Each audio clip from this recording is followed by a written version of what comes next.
Time Warner Cable is pleased to be an underwriting sponsor for Carolina Week. Coming up on the January 16th edition of Carolina Week. I'm Catherine Cannon, and I'll tell you about two Franklin Street favorites that are now closed. National elections will take a back seat to student government elections soon. We'll tell you how things are kicking off. In sports, while the students are away, the athletes still play. Weathercaster Johnny O is here to tell us if we'll be seeing any of the white stuff soon.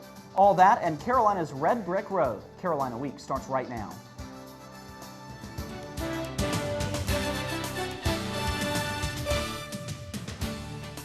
From the James F. Goodman Studio in the School of Journalism and Mass Communication at the University of North Carolina at Chapel Hill, connecting campus and community, this is Carolina Week.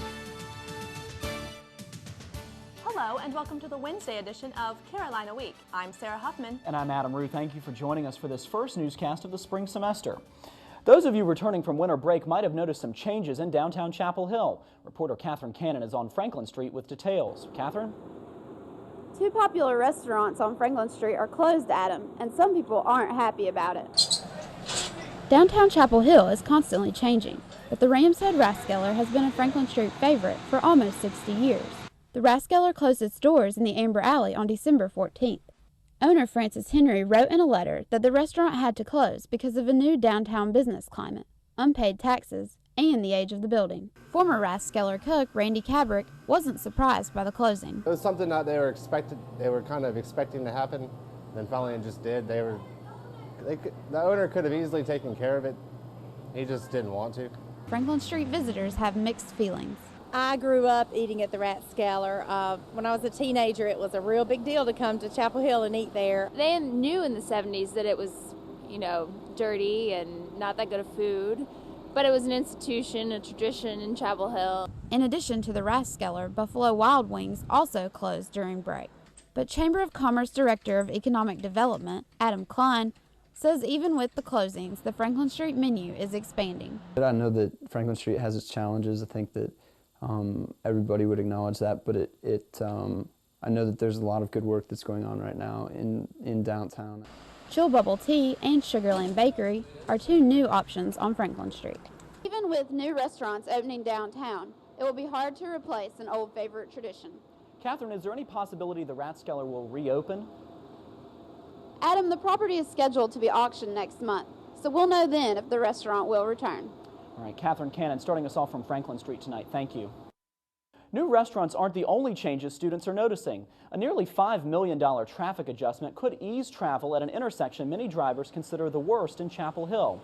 It's called the Super Street Project. Now, drivers on Highway 15501 can no longer make left-hand turns at Irwin Road and Europa Drive. Instead, traffic follows a loop, taking drivers onto the opposite sides of 15501 and then allowing right-hand turns. Many drivers say the new intersection is confusing, so pay close attention to signs in the area. The future of Carolina North is on the minds of many Chapel Hill residents.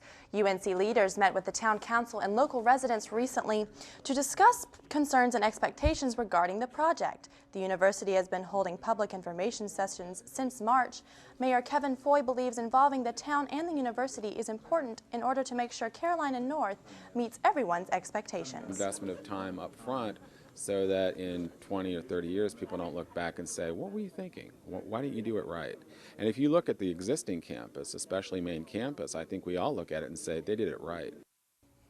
The 1,000-acre site is about 2 miles north of the main campus.